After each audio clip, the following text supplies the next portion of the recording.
I see a large appear on the horizon. You're surrounded by journalists. Hold your position.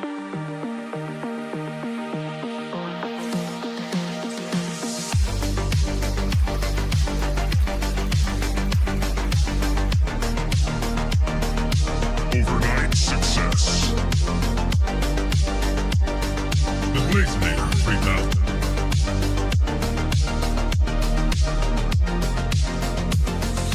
Double blaze. Right.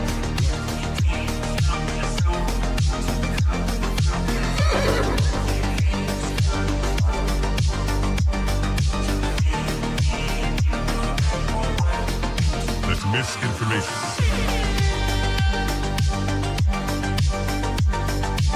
Marking clearing order inbound.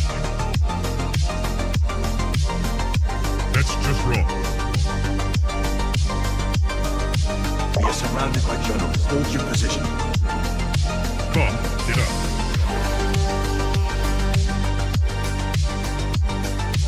Trust the experts. 5 cookies. We are experts. Founder mode. 5 cookies. I see multiple journalists on the horizon. Stand by. Experts. UAV online. Glaze. Double glaze. Triple glaze. Double kill. 5 cookies.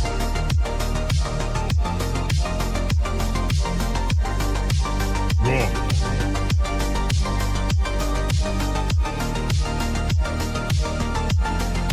Pump is up. Glaze.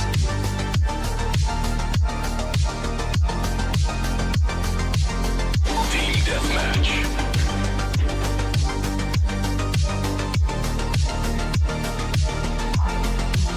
We are experts. Triple glaze. That's just wrong. Right.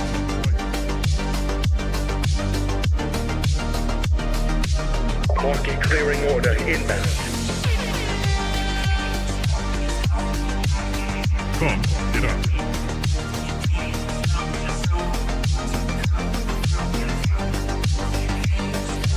We are surrounded by journalists. Hold your position.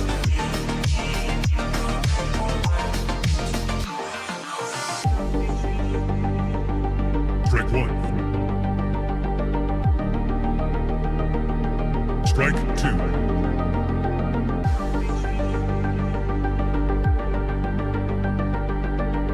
Activate Golden Retriever mode.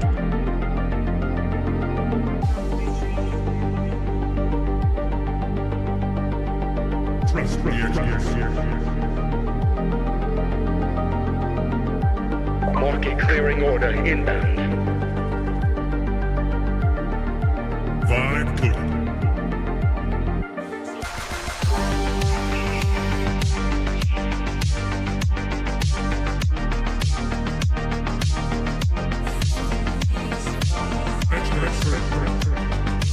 I see multiple journalists on the horizon. ¿Quién Stand viene by. caso? ¿Quién viene caso? Founder mode.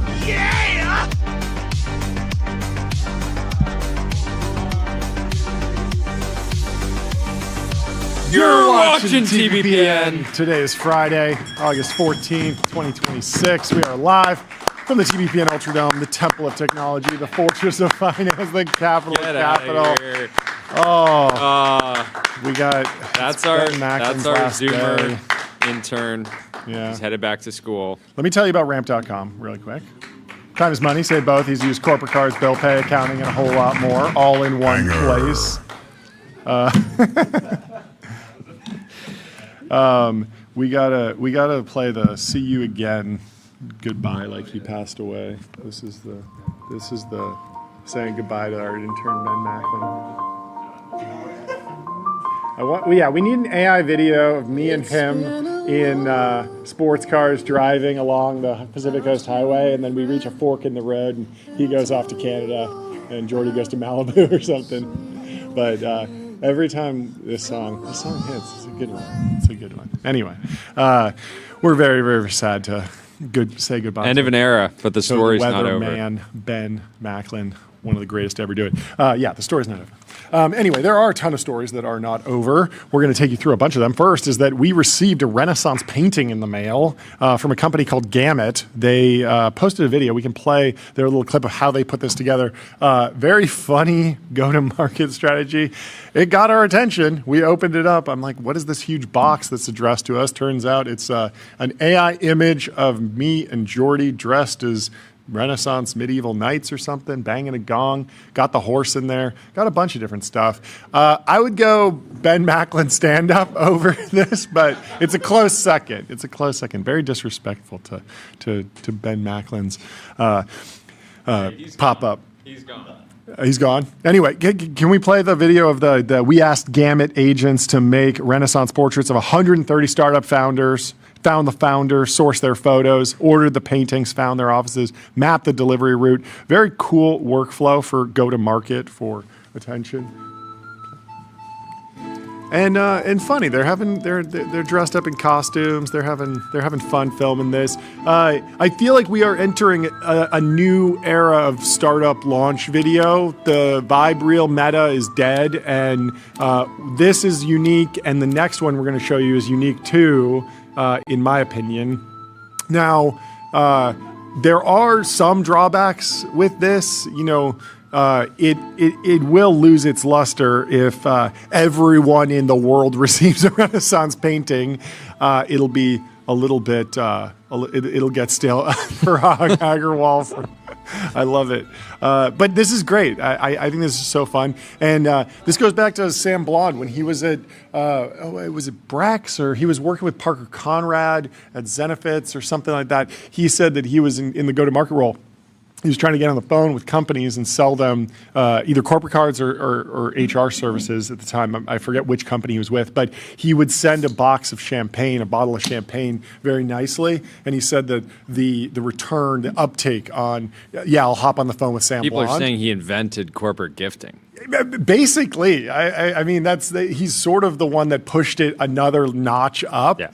Obviously, corporate gifting goes back decades, but preemptive corporate gifting, and I think he systematized it a little bit more than most people do. And Gamut seems to have built an agent that allows you to do just that. So, congrats to the team over there on the fascinating, a fascinating piece of AI slop. But when you bring it into the physical world, it transcends. It becomes something more than slop. I want your review on this coinage that I heard from my co-founder at Lucy. When AI slop is good, it's AI slap, because it slaps. Specifically with regard to Suno songs. Yeah, I like that. You're like, not quite there. But anyway, I want the production team to tell me if this video, which is not AI slop, slaps, because it is an adaptation of Obsession from Jerry Zhang over at Lemma, YCF 25. What does F stand for? Fall 25. Oh, because they do quarterly now. Anyway, let's play this. Hit that ba. Yeah, F. How do we got about the emails? Can we not talk about that right now? Okay. Sorry, it's the second time they texted me that. I'll be right back. What is it, dude? I'm busy. Okay, so... What is it? I looked into your out-of-office emails, and she sent out replies to all 30,000 emails in your inbox. Now, you haven't seen Obsession. I told her to only reply to emails when I'm out of office. But the production team has? Look, you know it's my job to surface these kinds of failures for you. And it may suck. Yeah, I think that's in the same restaurant, too. She sent 30,000 emails. Looks very similar. About it. It's either a lack of guardrails or same location. or I don't know, man. I'm gonna pull the traces and look into it for you.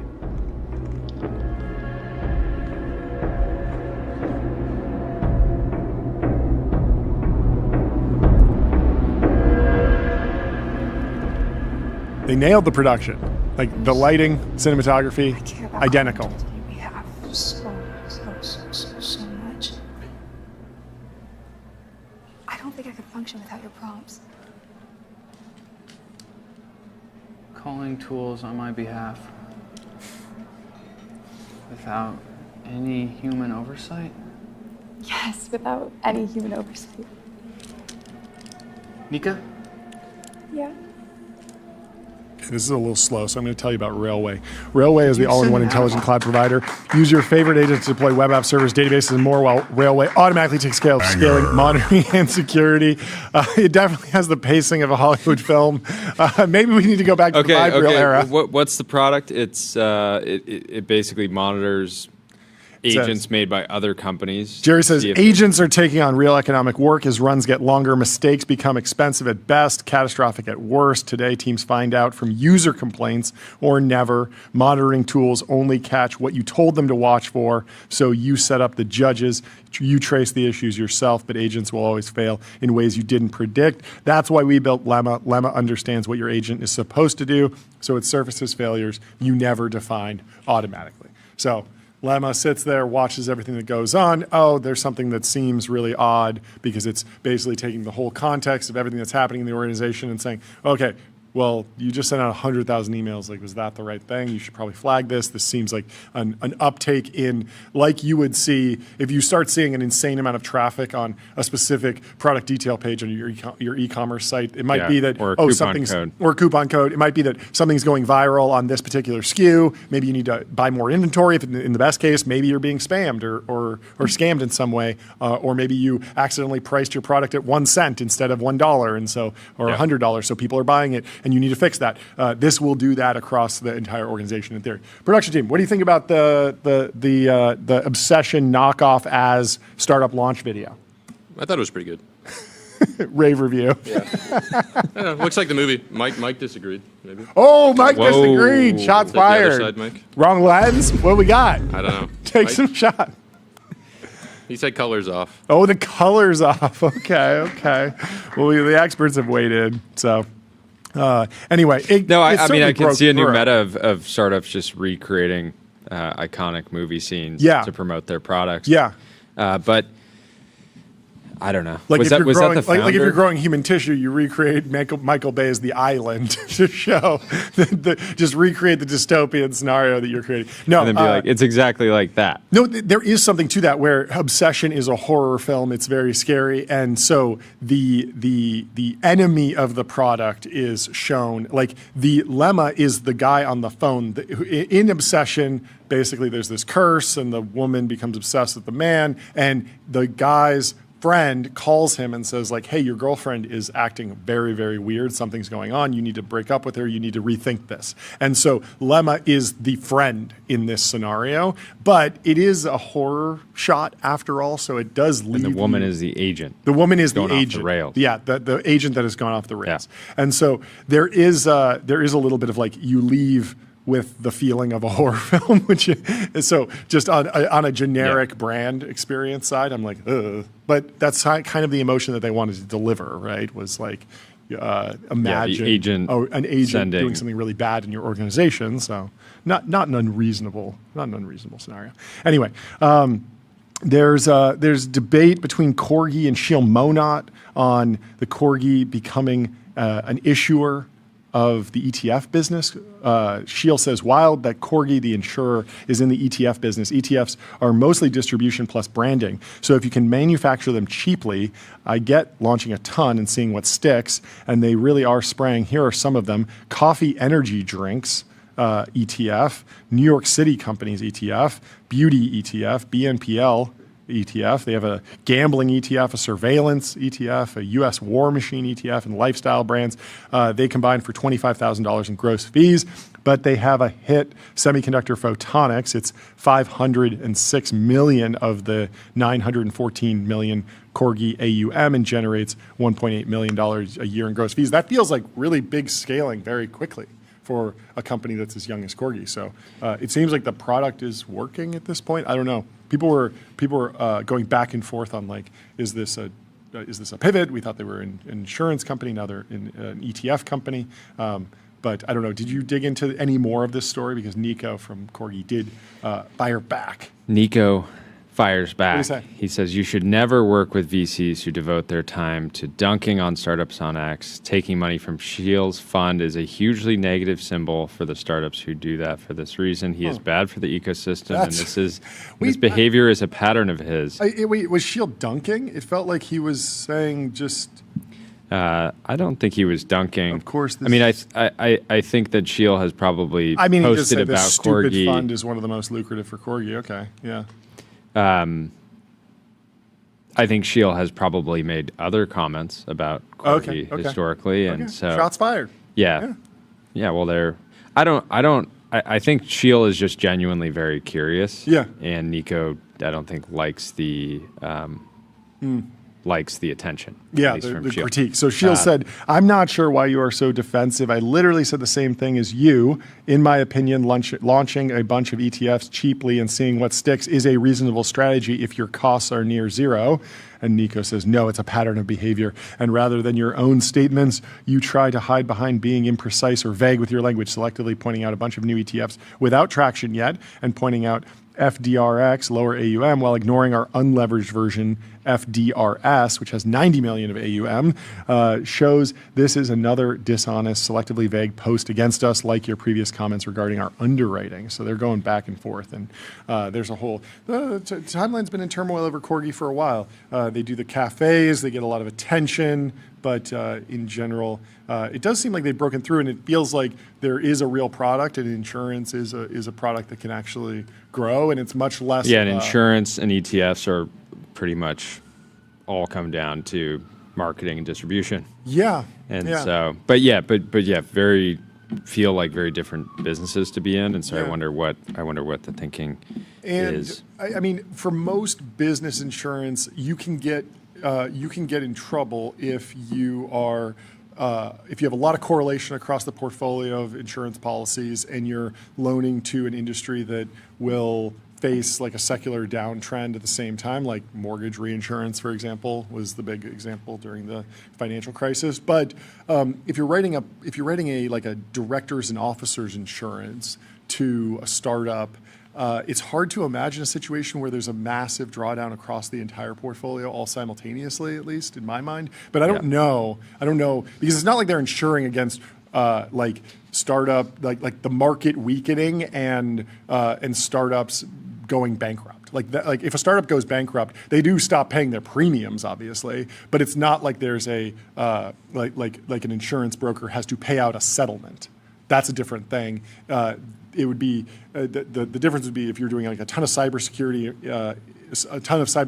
insurance, and then all of a sudden there's way more cybersecurity attacks. Which honestly, in the AI era, maybe that happens. Maybe there are more cybersecurity incidents. There was the Trezor incident recently, and it does feel like there's an uptick of that. Obviously, the AI models are more capable than ever. There's open source models, and so. You could see more risk or just different underwriting of cybersecurity policies in the modern era. But Martin Shkreli says, I stand with Corgi. Okay. And Nico says, thanks, Martin. Fun fact, when I was in high school, my friends and I wrote you letters when you were locked up, sending letters to prison. You had a huge impact to a generation of young entrepreneurs. Looks like Elizabeth Holmes also replied, it is amazing to see how many young, hungry founders write I've letters. never written anyone a letter who's been in prison. I've also just never written a letter at all. But, I mean, I don't know. I send text messages and emails. I don't really write letters. But there was one person in prison that I wanted to... I was like, oh, we should. Yeah, my memory of processing Shkreli's whole Pharma Bro saga during that time, which I thought he seemed pretty entertaining. Yeah, definitely a rascal.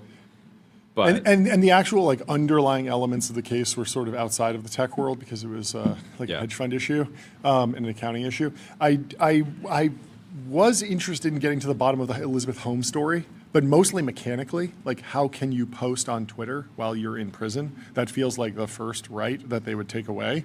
Otherwise, if you can post on Twitter, like, what's the punishment? We're not really punishing people. No, like, lock me up. Just don't take away my account. I got to scroll. But it does seem like there was an intermediary there, and that was discovered pretty quickly, and that was transparent. And there's a flow of emails that go back and forth, and so there was a delay. But it was an interesting discussion, nevertheless. But not necessary. There was also that very weird Tucker Carlson interview with SBF. You remember that? Where like he was able to do a sort of a podcast interview like over the phone, and I think that is not okay within that particular I think he system. got in trouble for that. I think SBF got in trouble with that. But even then, SBF has been trickling out tweets for the last couple of years, mostly taking victory laps on his startup portfolio and his investment strategy. He, of course, was an investor in Anthropic and is up like $1 bajillion on that trade. Although the position was sold, I think, so it's more of like a fantasy football portfolio at this point. Anyway, let me tell you about Cisco. Critical infrastructure for the AI era. Unlock seamless real-time experiences and new value with Cisco. Speaking of Anthropic, there is an article in the journal. The information has been reporting on even Claude is in the dark about Dario Amadei's wife and her influence at Anthropic. Cami Clark, who started what she called a revolutionary porn company where she sought investment from Jeffrey Epstein, keeps a low profile, but is a key advisor to the AI chief. Its coming IPO could top trillions. And so this is so his wife has the actual lineage here was Dario mentioned that he was married, I believe to on a Bloomberg podcast, I believe. That was recently? The Circuit, I think. That was recently. But there was never public who this person was. And then I believe Corey Weinberg over at The Information included Cami Clark's name in a Dario profile that he published last week. And people were sort of like, oh, this is new information. We haven't seen this. And of course, there's all the debates over, is this necessary? Is this like in the public interest? At what level of power does it make sense to report on someone's life? Obviously, a lot of people are like, yeah, keep my name out your mouth. Like, don't report on my personal life. We can talk about my business, but my personal life is just annoying because now you need more security. Now you need more all sorts of different things that can come up from these things. But lots of people are debating this on the timeline. Like, is Anthropic systemically important at this point? Is it such an important company that it does merit this? And certainly it met the editorial criteria for the Wall Street Journal and The Information, who take this stuff pretty seriously. So Clark doesn't work at Anthropic, but she is often seen sitting front row while Dario Amodei talks at events such as Davos, or can be found chatting up investors at gatherings like Allen & Company Conference in Sun Valley. She acts as a sounding board and strategic advisor for Amodei, according to people close to the company. She also brought Anthropic a key early investor, former Google CEO Eric Schmidt, whom she had dated as it was getting off the ground in early 2021, some of the people said. Despite her influence, there are scant details about Clark online. There's one YouTube video of her pitching an earlier startup that's still up. She's on stage for about 5 or 10 minutes and sort of gives it's like a health company that she pitches. And it's a pretty good pitch. She has a couple note cards and sort of goes through it. But that's the only thing that's really online anymore. The pair married in 2022, apparently in Italy. But Amadei's Wikipedia page didn't say he was married until this summer and doesn't say to whom. Searches for Dario Amodei's wife on Google often turn up a photograph of his sister, Daniela Amodei, who helps run the company. Even Claude, Anthropic's AI chatbot, responds to queries by saying Dario Amodei's marital status doesn't seem to be clearly confirmed. That is extremely good because there's always this fear that when you're using an AI chatbot, whatever you say will be baked into the next training run, and that the personal details will get leaked into the model. And so like if I'm saying something about Jordy, like you could look up something about you and it would just show up and leak in the model. So good, like I think that this is like, there's the whole like should you be more transparent question, but just in terms of actual like removing personally identifiable information from data that goes into training runs. Obviously, if you work for the company as CEO, you probably have fully private. Don't train on anything I say ever. But just good that it didn't leak through the actual model.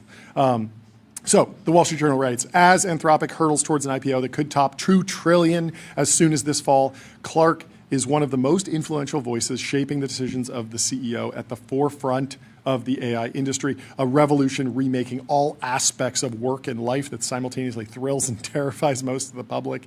Yes, that is 100% accurate.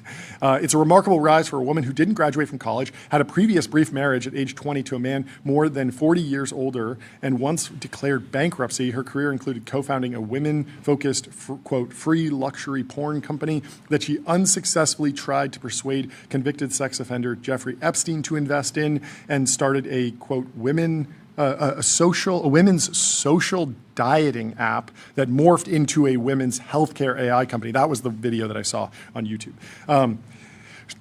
She made connections with powerful people, including Schmidt, whom she brought into Amade's orbit. The billionaire left his roles at Google and parent Alphabet in 2020. Oh, I didn't realize he was out in 2020. And transitioned into investing in tech startups, among other things. She also tried to persuade Schmidt to back a venture fund she would run with him to invest in Anthropic and other AI companies, although that didn't move forward. Claude, the company's chatbot, is now the chief. Interesting. Yeah. Differentiated name for a fund. I think it was the Mother of AGI. Mother of AGI. Extremely AGI-pilled name for raising a fund in 2020. Not many people were taking that term seriously. It is a good name, Mother of AGI Fund. The goal was, quote, to be an elegant solution to formalize Cami's involvement in Anthropic, Dario's company, and manage Eric's investment and invest in the AGI ecosystem. But I don't think it ever went through. Others at Anthropic, including Daniela Almade and other co-founders, didn't support the plan, according to people familiar with the matter, and it didn't move forward. By the end of the year, associates said they recall seeing what looked like an engagement ring on Clark's hand, and not long after, the couple wed in Italy. Clark, known for being social and outgoing, has interacted with politicians and investors on behalf of Almade, chatting with them and bringing them over to meet her bookish husband at conferences and events.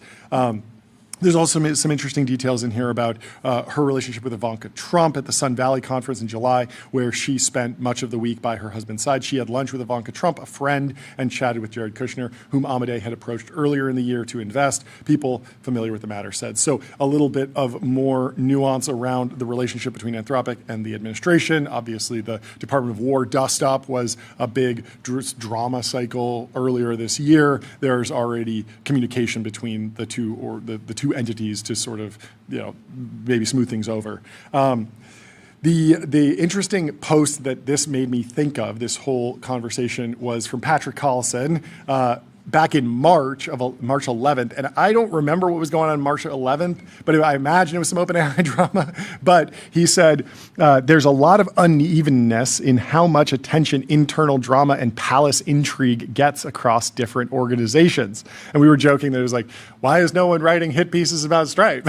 Because it's just like me and my brother running a really clean ship, and no one really complains. And there's never been a coup, and we just refuse to take the company public and just grow the business. Building payment rails. We put the payment rails in the bag, sir. Honestly, if Stripe is as successful in the fullness of time as I think it will be, there will be probably insane online conspiracies about the Collisons.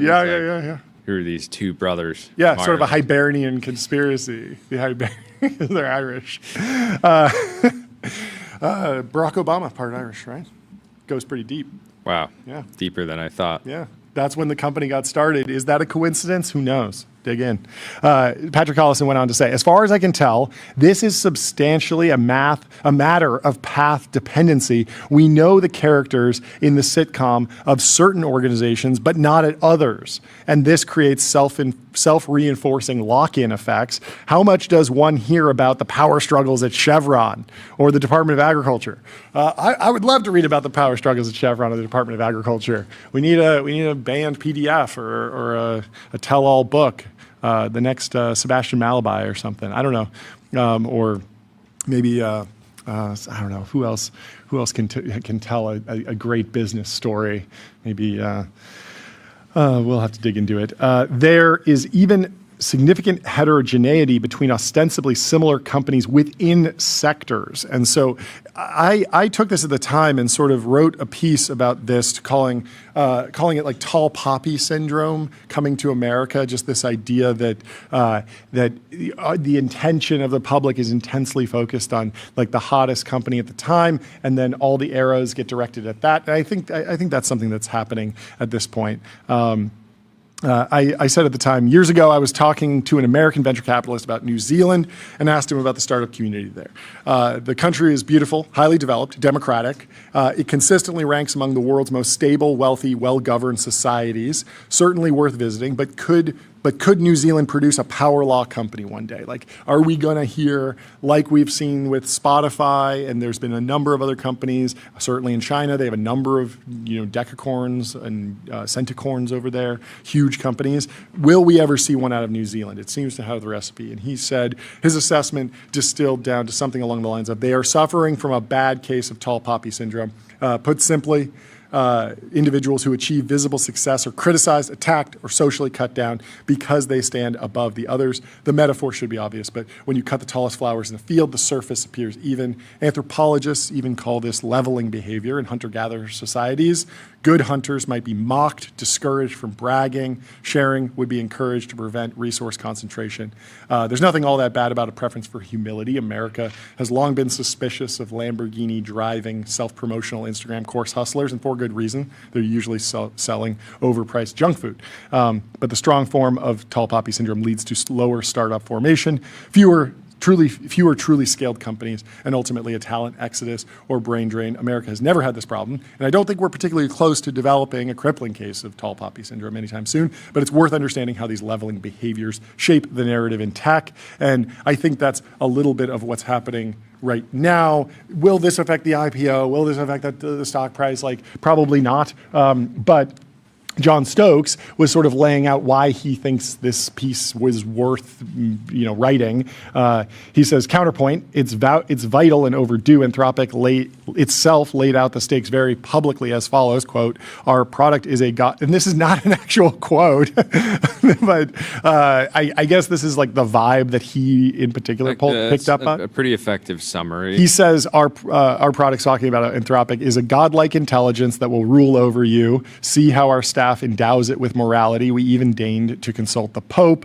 Okay, so let's look at your morals, he says. This crowd can screech about the object level, like, is the company making money? What are the margins? The more important details about risk, as opposed to the morals. But John Stokes says, by their own terms, they made morals and virtuous behavior the object level in the AI debate. That's literally Anthropic's whole frame. So why are the morals of the people who are giving AI its morals not fair game? Yeah, if anything, it feels like it disrupts some of the brand positioning around morality, makes that maybe less effective.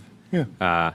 It is fascinating, in my view, that this kind of coverage didn't happen like a long time ago. Yeah, but that's normal for the mainstream media. Like, Anthropic was not an interesting company to write about at the Wall Street Journal or the Information, even like last year.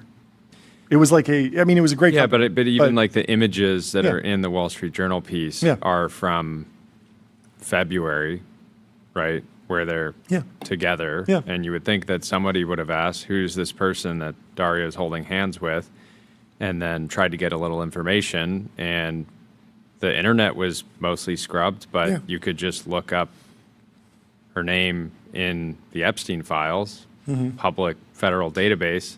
It actually did hit the timeline. Someone was just digging through the Epstein files in February and posted it, but didn't make the actual connection, which is very, very, very interesting. They were just like, here are all the crazy interactions that I found while digging through the files, and this was one of them, the actual interaction. But they didn't piece it together fully.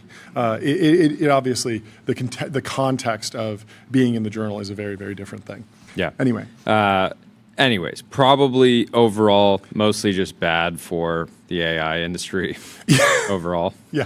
Yeah, Nick Carter sort of summed it up here. He said, remember, if Anthropic wins and closed source wins, these are the people that will get to write the morality rules for the entire planet. And so it maybe is worth interrogating the morality, seeing where, if you agree with it, with this stuff or not. You know, this is the beauty of America. You get to read the information, the freedom of the press, and then decide where you sit on all of this.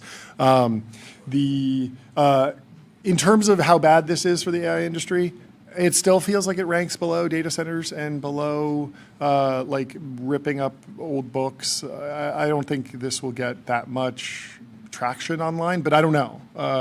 There is a whole class of like political commentators that are hyper fixated on like the Epstein class, and so this could grow, but it feels like it's arm's distance enough. It's not Dario, it's his wife, and it's not her going to the island. It's her emailing him for fundraising that they didn't actually do a deal together, and so there's like a number of steps removed, as opposed to with the other stories. It's much more like this data center came to town and is dirty, and I don't like it, and so you post a video of that, and that's like much more direct.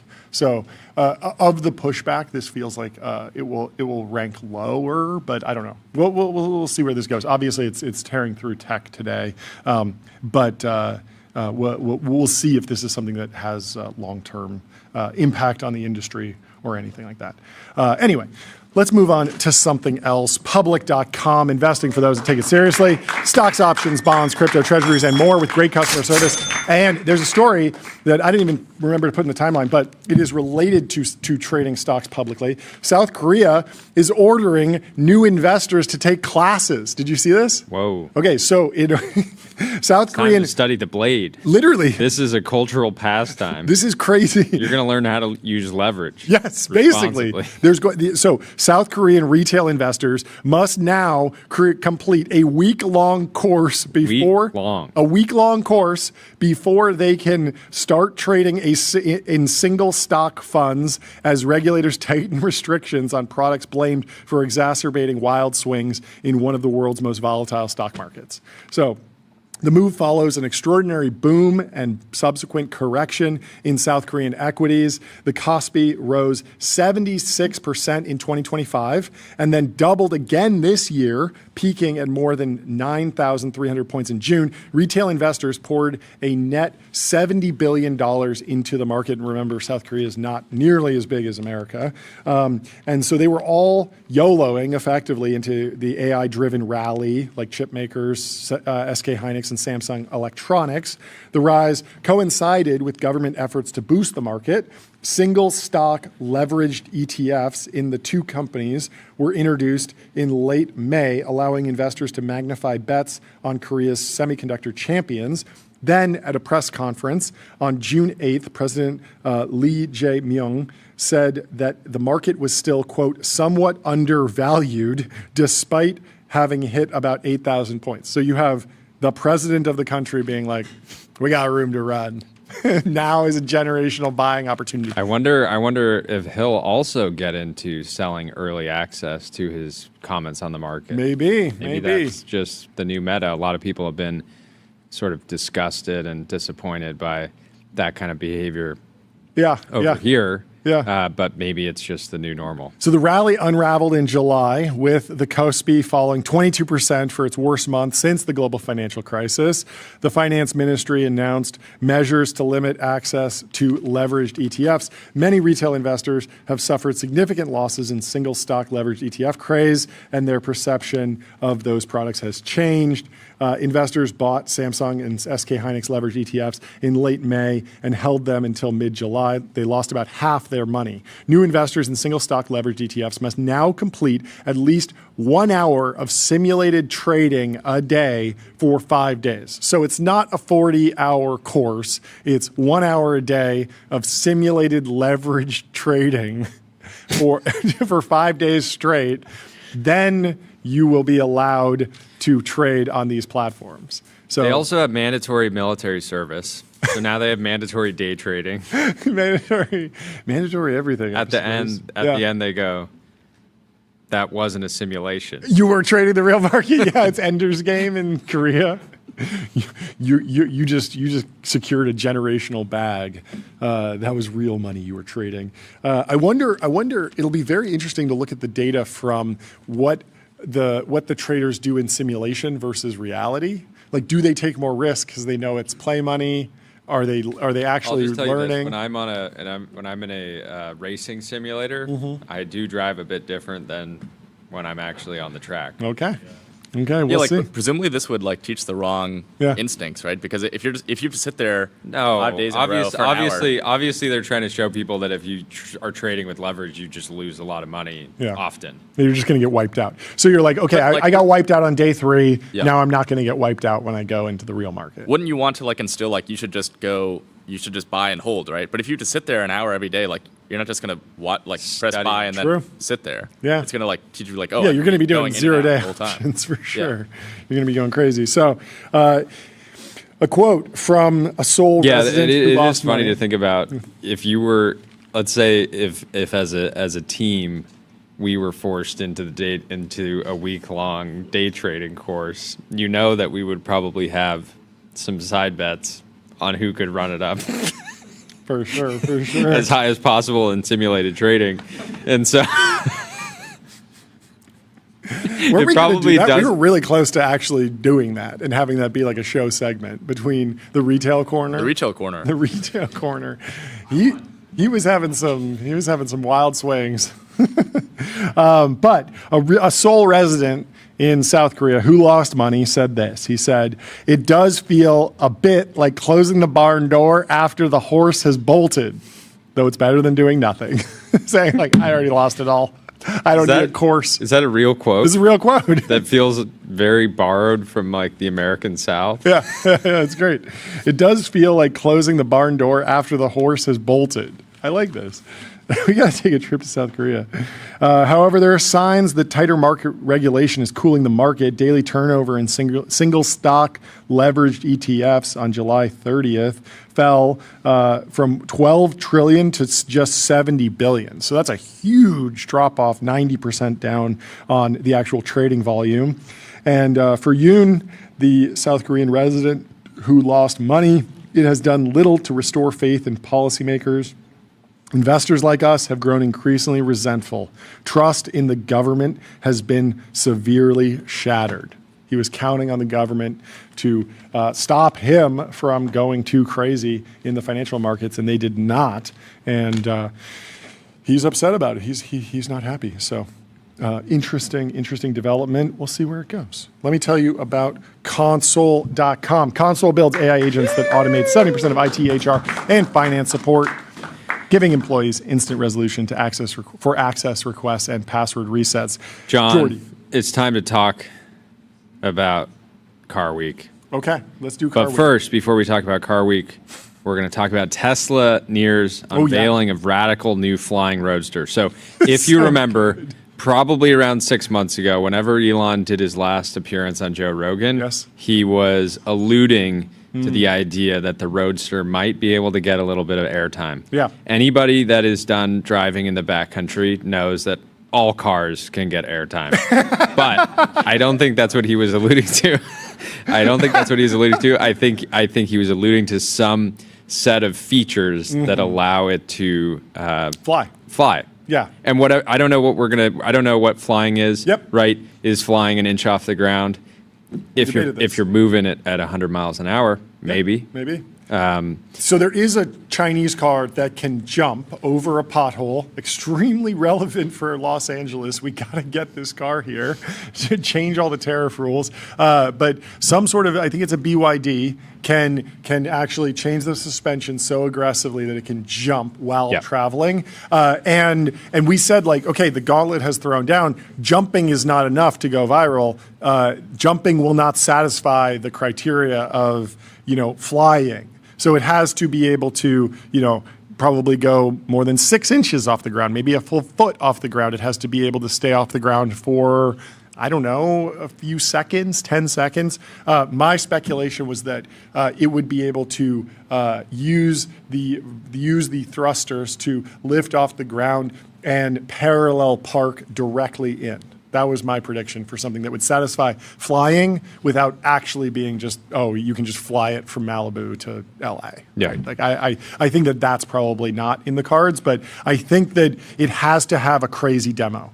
It has to look crazy, it has to have crazy stats, but it also has to have a crazy viral video demo where you show it and you're like, wow, no other car can do that. Not even close. But anyways, the information has the exclusive. The crazy thing is that even as far back as 8 years ago, there were patents that Tesla filed related to using effectively rocket-style thrusters in a vehicle. And people were already kind of chattering around then, is Tesla going to make some type of car? The collab, the SpaceX collab. They have the rockets. Yeah, the SpaceX, if Tesla comes out with a Roadster that has a SpaceX, it's like basically Merlin engine on it. Some type of SpaceX engine. There's probably, I would put it, now that the company's public, there's probably 10,000 buyers for that car. Like you can imagine a lot of people. It's 20 times the Audi New Volare. It's pretty wild. Well, the new Volare is like intentionally. Yeah. You know, the other thing that they could do is they could go out to the salt flats and they could set the world speed record, the high speed record, because a rocket engine on the back of a Tesla going in a straight line they could probably break the speed of sound, and that would be amazing. It wouldn't necessarily fit the flying criteria, but it'd be flying across the salt flats, so I'd give it credit.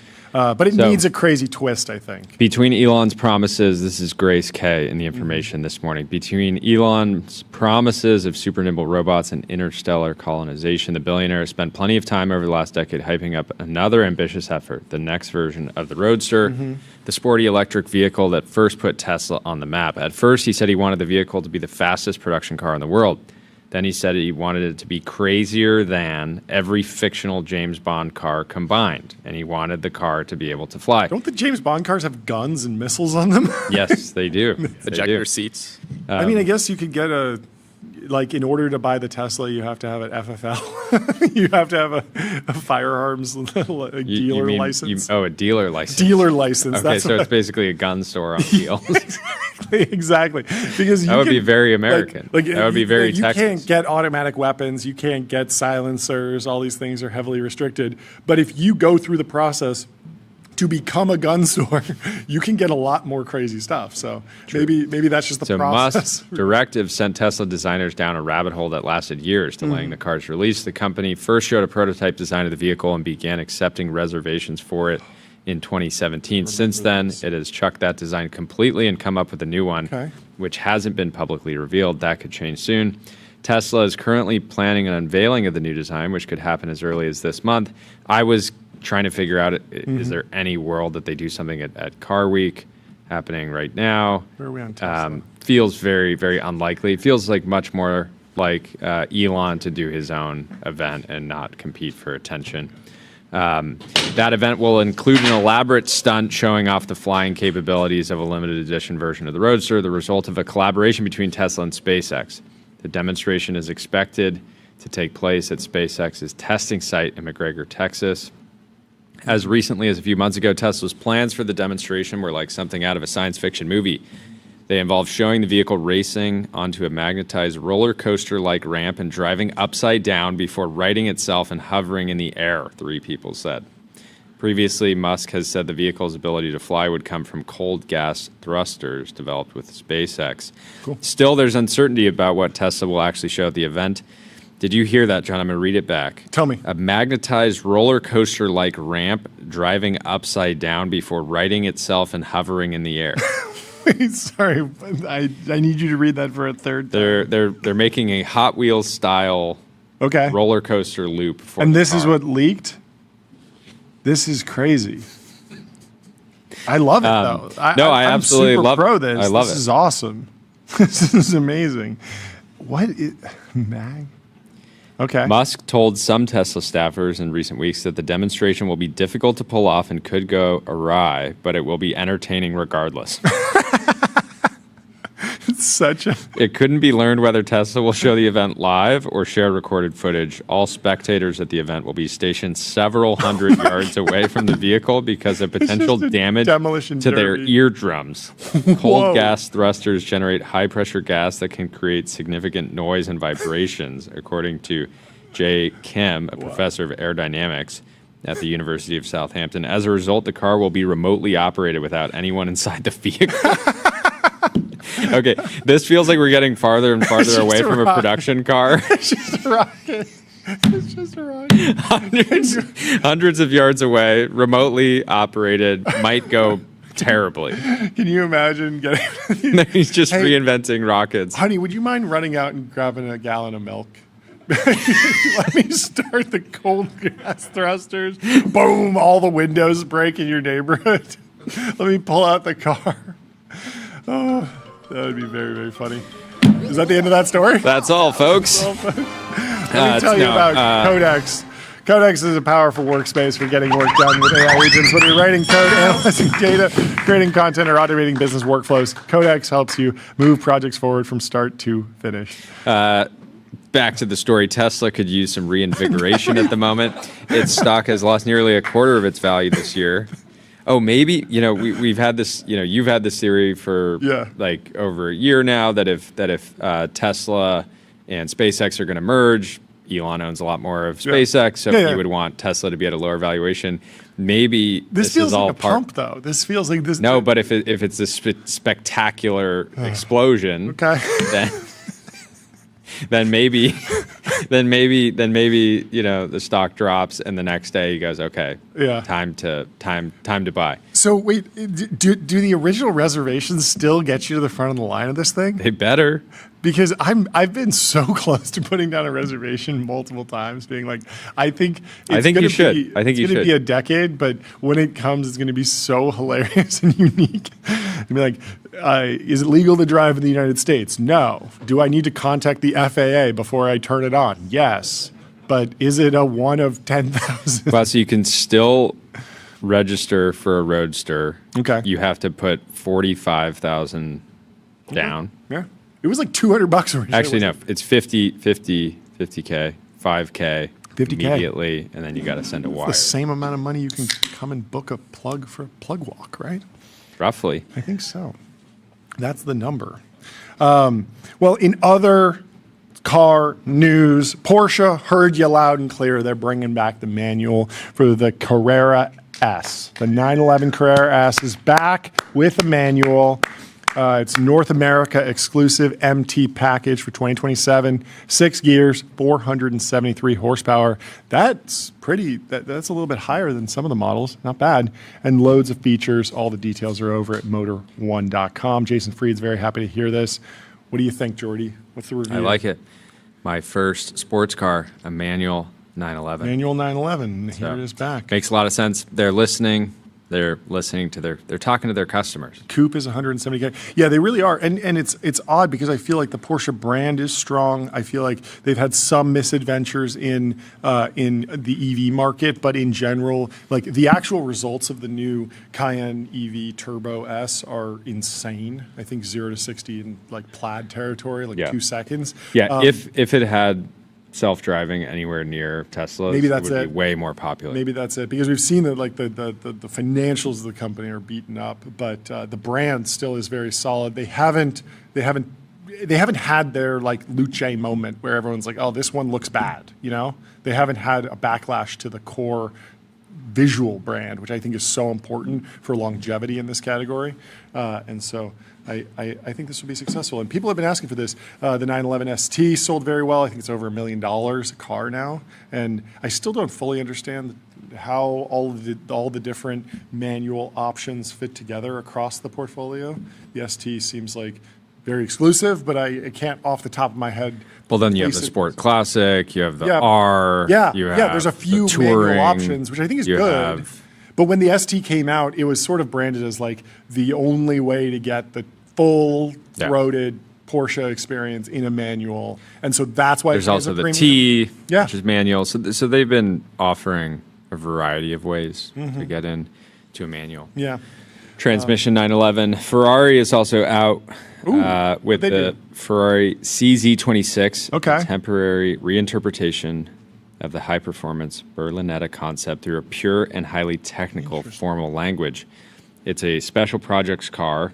Yes. It develops a new stylistic identity starting from the supercar features of the SF90 Stradale, defined by a distinctly horizontal design and a highly distinctive two-box silhouette. It looks a lot more restrained than the standard SF90. I think this looks cool. Yeah. More refined version of the SF90. Looks nice. I wonder how many so the overall bodywork of this hashtag Ferrari one-off design. So are they just doing one of these and they're showing off at Car Week? They're just doing one? One of one feels like. Yeah, so far I haven't seen anything out of Ferrari. From Car Week. There's a bunch of other outside things. of this. McLaren is introducing the first concept of its kind. Kind of stealing the show. Mick L 6 GT, a contemporary realization of Bruce McLaren's original road car vision. The Mick L 6 GT embodies the pioneering spirit that continues to shape McLaren. Let's get some sound here. Oh, yeah. True connection has to be real. Felt in every impulse. Notice how the ad is shot vertically. Oh. And they dropped it in square format on X. I love the front end. Looks beautiful. Drawn from a lineage. Why did they upload it square on Instagram or on X? No, I think this is just how X handles. Oh, really? Vertical video now. Oh, yeah, it is. Interesting. They blur the background and kind of blend it in. Interesting. An authentic manual gearbox. You see that? That's a little bit of a jab at Ferrari. Oh, yeah. Manual gearbox. Yeah, because they have the manual by wire. Okay. It's a nice shot. Built from the foundation of our founder's legacy, the MCL 6 GT. Again, is this a McLaren road car that answers the question? Oh, they're saying register your interest. So maybe they make a number of these. Build today. Waitlist maxing. What else we got? Anyway, if you're designing a car, There's some other- do it in Figma. Agents meet the canvas. Your AI agents can now create and modify your Figma files with design system context. Aston Martin also launched the Valin. Say it doesn't need an introduction. It interrupts. It kind of does need an introduction. I've never heard of this before. The most powerful front-engine V12 car in our history, limited to 150 cars worldwide for the purists. And so this is off of the Vanquish platform, presumably, but 150 versions of this. Yeah, it looks, I mean, it looks, I think, very cool. Yep, no manual. They spec'd it in a way that it's fun to have these at Car Week. I don't necessarily love, but you don't. It feels very close to the Valor. It feels very close to the Valor. They also had the Victor at some point. We have a bunch of these. Anyways, I don't know what Aston needs to do to really get back in the game. I think their primary challenge is at the lower end of the market. Shouldn't they make that COD mobile? Yeah, they should actually make that instead of just making it playable in the game. It is weird that no one right now is going after what the Audi R8 was, like a more affordable supercar. All of the luxury car, supercar, hypercar manufacturers seem to be up upmarket with $500,000, $1 million cars. But and even the new Volare is up at 500, 600, 700,000, right? Like if Audi makes a supercar, you would expect it to be cheaper than the 296 from Ferrari, right? Like because that's what the R8 strategy was. The R8 was cheaper than the Ferrari of the day. It was cheaper than the Lamborghini of the day, or the base model. So it was like if you want a more affordable supercar with the Audi badge. With inflation, you could have seen Audi making a $400,000 supercar, right? The new Volare is much more limited, comes in around $700,000. Do a lot cheaper than that. I mean, the ZR1X, like. Yeah, but that doesn't. Every Audi is being priced higher than whatever the Chevy Ford equivalent is. Exactly. Yeah, okay, maybe you're right. Like slice in between a ZR1X and a 296. That's where I would put the new Volare or the Audi Halo car. I just think it needs to be priced somewhere around where the Temerario is. Is it more expensive than the Temerario? It's almost double. That's an odd choice, I think. It should But it looks like a spaceship. I got to see it in person on Monday. It is even better looking in person. It's a very special car. Does it get absolutely mogged by the 2027 Mustang Dark Horse SC convertible? Maybe for you. America's back, baby. Well, you have to wait for the Tesla Roadster. Ford's got you covered with a 5.2-liter V8 with 795 horsepower, which is probably nothing compared to what the Roadster will have, and 660 pound-feet of torque, feeding the rear wheels via 7-speed dual-clutch transmission. The MagnaRide suspension has a less aggressive tune than the coupe, and the convertible won't be offered with the coupe's hardcore track package. But fun for the Mustang fans. Mustang's been doing some special editions too. They got a bunch of different really high tier options out there.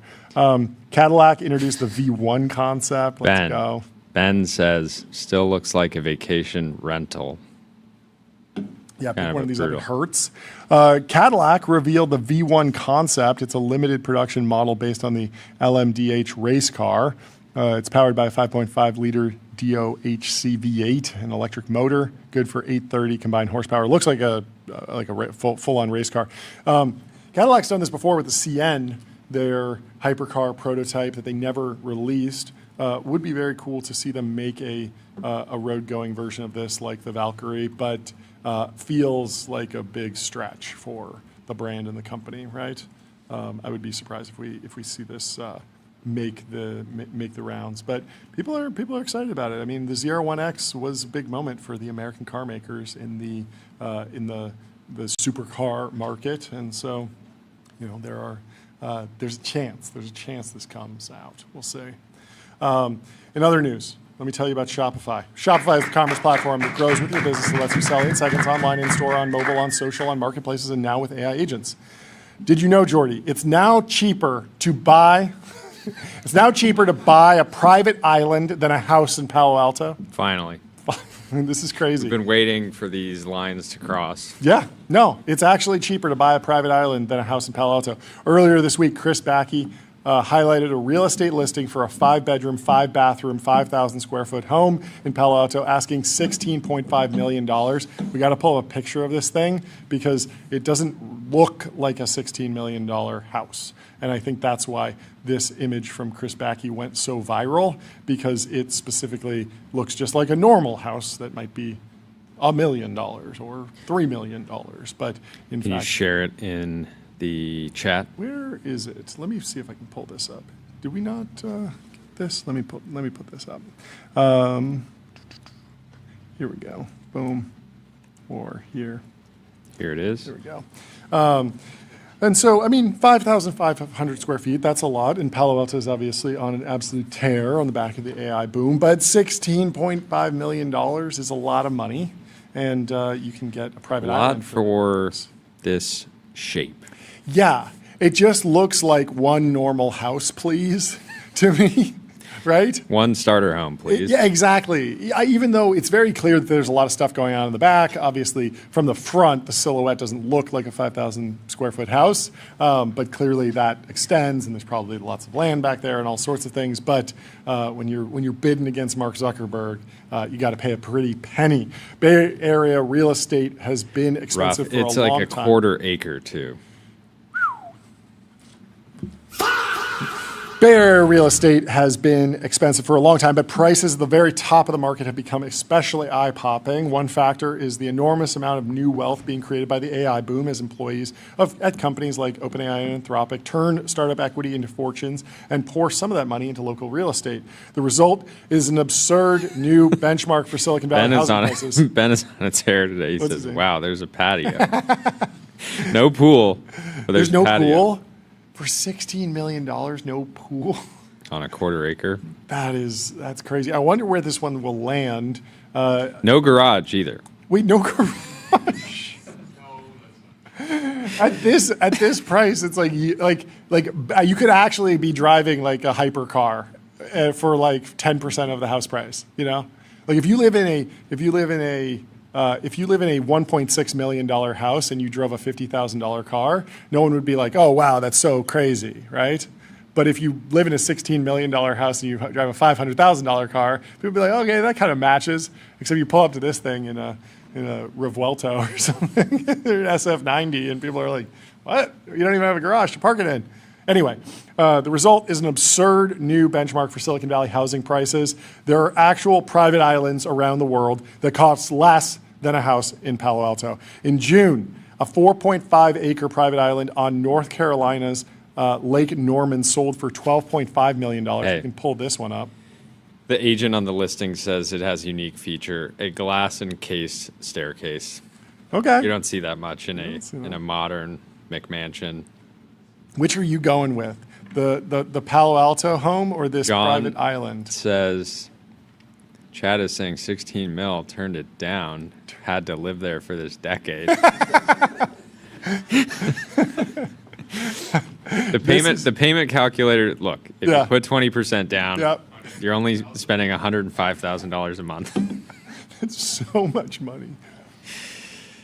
Yikes. That's true golden handcuffs. This 4.5-acre private island in North Carolina sold for $12.5 million, and it includes a roughly 13,000 square foot mansion on it. It was originally purchased in the 90s for $1.5 million. The Financial Times also reported in March on a 600-acre private island in Fiji listed for $12 million. That island comes with a 6-bedroom residence built near its highest point with panoramic ocean views, along with a library, barbecue area, and swimming pool. There are also 5 beaches, staff quarters, and a deep water jetty. This, I'm going to put all these in there. Let's see. This one is pretty crazy. There's only one image of this particular island estate, but the Financial Times was on a tear. They really reported on a bunch of these. If 600 acres for your private island is a little excessive, there's another option in Fiji. Mansion Global reported in March that the founder of a cannabis company and his wife were selling Vawa, a 75-acre private island.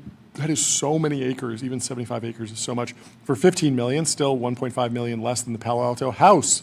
So if you are in Palo Alto, you really got to negotiate for remote work because you could be working from Fiji. The Vawa house includes several Olympic-sized natural swimming holes and a 5,500 square foot main house built around open-plan living spaces surrounded by walls of glass. Its bedroom suites have outdoor bathrooms and private outdoor spaces overlooking the ocean and jungle. And it's a fascinating story showing what went into building this compound. We can scroll through some of these images because this family really, it seems like it was sort of a labor of love situation. So an eclectic travelogue had always been a top priority for the Walkers. The Los Angeles-based family of 4 are self-styled globetrotters whose wanderlust meant they never vacationed in the same place twice. They never went back. Vawa Island is a 75-acre drop in the Pacific Ocean at the northernmost tip of the Yasawa Island archipelago and north of Nadi International Airport. It is so far to get to Fiji, but people love it out there. We saw the island, and even though there was nothing there, we just knew there was something really magical about this place, and we had to go back. So we were sitting on a beach and saw this little island in the distance. This sounds familiar. We then got picked up by a local boat and taken there. We went around the island, and the locals said it had been deserted for a while. After meeting with the local elders of the tribe to discuss the finer points of the purchase, the Walkers purchased a leasehold and the project of a lifetime. So a lot of these different countries and island nations, they won't actually sell you the property. What they'll do is they'll sell you a lease for 100 or 85 years. Like, so it's within your lifetime, but then it eventually goes back to the government. It was like a boyhood dream, Barry said today. That pristine parcel is home to a luxurious hideaway built with a modern Malibu aesthetic, crafted by Danish architect, constructed by an Australian builder, and curated by a California family. The project took approximately 5 years with a pandemic and the distance from home adding complexity. And so I've never done a proper trip to Fiji, but I did have a 18-hour layover there once on the way to Bali. Do you count that as visiting Fiji? I count it because I left the airport, I got on a boat. Okay. And I took it to a small, relatively deserted island, and I just hung out there for a few hours, and then took the boat back, and then went to the airport and left.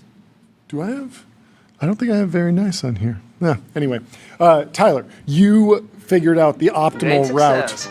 Yeah, great success. You figured out the optimal route to visit every state. Is that correct?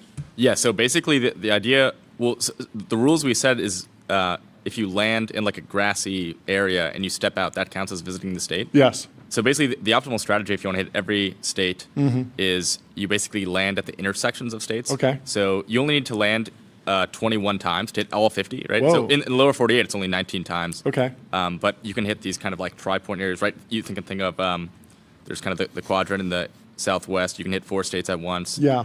And you can do it presumably within an hour, or sorry, within 24 hours. Within 24 hours? Yeah. But you have to go to Alaska and Hawaii. So this is just lower 48?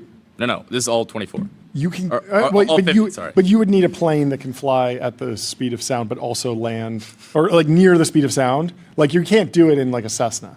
You have to do it in like a Gulfstream, but then you also have to be able to land in a cornfield, basically. You can use like a normal, slightly larger plane than like a private plane. Okay. But you don't need the insane. What type of plane are you landing in a cornfield, but also making it to Alaska in?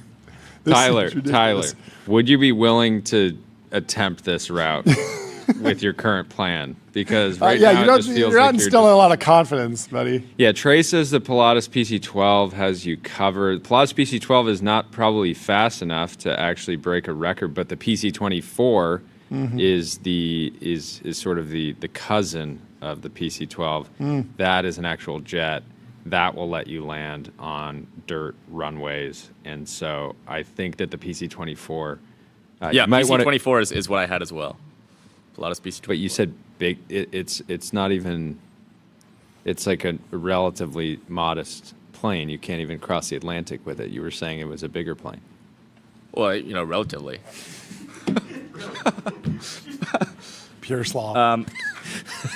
Let me tell you about CrowdStrike. You gotta work on this plan. Okay, their business is AI. Their business is securing it. CrowdStrike secures AI and stops breaches. You're starting in Maine and you're ending in Hawaii. Okay. So you go from basically like Washington to New Hampshire. You're kind of going. But you're going in the Pacific Northwest last, then Alaska, then down to Hawaii. You're basically you're going directly south. So you're in all the east. Ryan says you need to hire a pilot from Sinaloa. Yeah, True. Probably. True. I think you're going to run into a lot of trouble. I think you'll probably get arrested the first time you land in a cornfield in the intersection of 3 states, and they wonder what you're doing. I don't think with Tyler's plan, you might need to I don't do think some there'll demolition. be enough time to... Some demolition? You got to take down ahead some of trees. time? Yeah. Oh, so that you can allowed, actually right? land on the corner? Yeah. Because a lot of these corner intersections are like tourist traps where they have like a sign on the ground, like you're currently standing on 4 states at once. And you can't just land there and bulldoze all the tourists who are taking pictures. That doesn't make any sense. Well, I don't think we stated that before, that wasn't allowed. Misaligned. This is misalignment right here. Terrible. Anyway, the good folks over at the Acquired podcast, revealed a very interesting fact that we wanted to share here. The highest grossing piece of entertainment ever isn't Avatar, Avengers, Titanic. Chad says, stop hazing our Zoomers. Oh, we got more Gen Z hazing articles, because there's a whole article in the New York Times about how Gen Z doesn't know how to dress. They're just taking shots at Gen Z for acting like they've never worn clothes before or something is the headline. It's a very funny thing. We was driving around with my lovely wife yesterday, and we passed like what looked like a group of high school boys, and she said, why do they all look like they're dressed like criminals? Because they had these like big like glasses that like look like something you might wear if you really didn't want people to know. True unk status. Why is Ben Macklin getting an American flag wrapped around him? Is this just the style now? This is my go-away gift. This is my... Okay. Yeah, I'm going back. I had to get a flag before I... Okay, there you go. Wearing that on the flight? Yeah. The whole way. I love it. I love it. Well, let me tell you about MongoDB. What's the only thing faster than the AI market? Your business on MongoDB. Don't just build AI, own the data platform that powers it. Ryan says, if you can't haze Gen Z, why be Unk? Yeah, good point. Good point. Okay, anyway. So, the highest grossing piece of entertainment ever. It's not Avatar, it's not Avengers, it's not Titanic, it's not Seinfeld, it's not even Grand Theft Auto. It's the Lion King musical. Perfect cue. It's the Lion King musical. The Lion King musical is the highest grossing piece of media entertainment ever. Absolutely insane. Since debuting on Broadway in November of 1997, Disney's stage adaptation has grossed more than $11 billion worldwide, maybe more than $10 billion. It's a ton. It's the highest grossing stage production ever, and by box office revenue, it's the highest grossing entertainment title in history. For comparison, Avatar is the highest grossing movie ever, has made only $3 billion at the global box office. The Lion King passed the previous record holder, the Phantom of the Opera, all the way back in 2014, when its cumulative gross was already $6.2 billion. I had no idea there was so much money in Broadway. So the question everyone's asking, how is this even possible? Like, yeah, the Lion King musical, it's popular, but Avatar was like a cultural moment. Everyone saw it. But it's because the Lion King musical is not just one show. It's much more complicated than that. It's this entertainment machine. So since 1997, there have been... It's not just a show, it's a machine? Basically. Wow. It's 30 different productions around the world, spanning more than 100 cities and 24 countries. So the show runs on Broadway, but also London's West End, Japan, Germany, Australia, alongside North America, international touring productions. So you can see it in multiple places at the same time. More than 127 million people have actually seen it. And unlike a movie, the same piece of entertainment can keep selling thousands of expensive tickets every night for decades. So the Broadway production alone performs 8 times a week. In 1 week this June, it sold 12,670 tickets, grossed $1.94 million from a single theater. And then you scale that model across multiple productions, operating simultaneously. And are all these productions paying royalties back to Disney? Yeah. Yeah. So you're thinking what I'm thinking? What are you thinking? Thrive Eternal comes in. Oh. They spin out the Lion King IP. Seems like Bob a good Iger IP. Yeah. Gets a piece back. Yeah. So $75 a ticket. Then like Gabe says, then they take it public. Maybe. I think this is like core to the Disney IP strategy. Like they have other Broadway productions already in the works, already in production, and we'll have many more as different pieces of intellectual property take flight and actually find their footing. Of course, not everything's going to be as much of a smash success as The Lion King has been, but it's crazy. It's a 29-year run, selling $75 tickets on average every night across the globe for 30 years almost, which is crazy.